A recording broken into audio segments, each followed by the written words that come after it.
Welcome to Pindar Poetry. We hope you learned something new.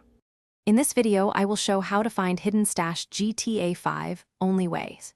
Open your map, switch to satellite view, and mark the treasure icon near the shoreline as your primary waypoint.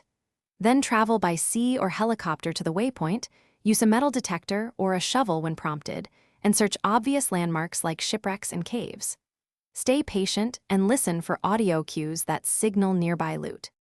Scan the shoreline and underwater zones for faint map icons and glints in the water.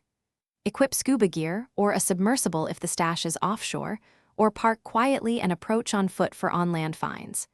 Pay attention to NPC reactions and unusual debris, which often hide chests or caches.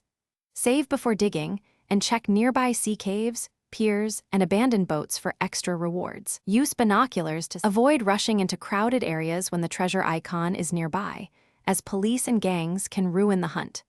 Don't ignore subtle audio cues like metallic clinks or distant splashes that point to underwater loot. Use stealth, silence vehicles, and clear the area before you dig to reduce attention.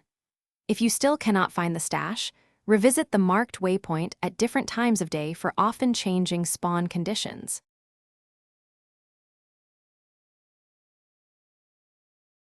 Thanks for watching. Consider subscribing if we helped you.